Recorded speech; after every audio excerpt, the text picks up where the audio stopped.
Il s'agit de la plus grande collaboration internationale dans le domaine de l'énergie de fusion. Le programme ITER réunit en principauté près de 500 participants originaires de plus de 20 pays. Le but étant d'échanger entre industriels et experts scientifiques du monde entier. Les enjeux de ce congrès, c'est très clairement dans ce grand projet ITER qui vise à faire la démonstration que l'on maîtrise la technologie de fusion pour fournir de l'énergie au monde entier pendant des centaines de millions d'années. C'est de rassembler à la fois les scientifiques, les ingénieurs et les entreprises. Pour conduire ce projet, il va falloir réaliser des objets qui n'ont jamais été fabriqués par l'industrie. Donc ce dialogue est absolument indispensable.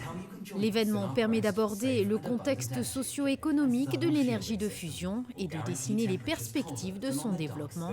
Rappelons qu'ITER est un programme de recherche international dont l'objectif consiste à démontrer la faisabilité scientifique et technologique de la production d'énergie de fusion à des fins pacifiques.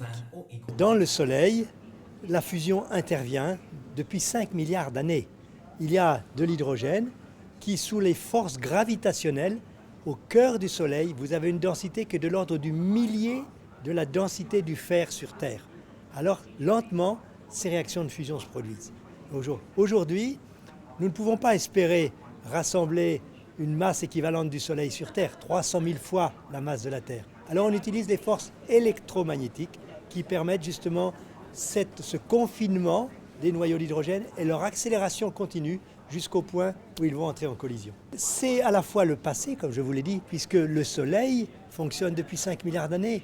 L'humanité, depuis qu'elle est sur Terre, a bénéficié en permanence de l'énergie du Soleil. Donc l'humanité a bénéficié de l'énergie du Soleil depuis tout le temps. Mais aujourd'hui, ces énergies renouvelables ne sont pas suffisantes pour assurer la production complète des besoins du monde. Et il faut une nouvelle technologie qui est celle d'apporter sur Terre la capacité de repliquer ce qui est fait dans le Soleil. Le rendez-vous ITER en principauté, c'est au Grimaldi Forum jusqu'au 11 février prochain.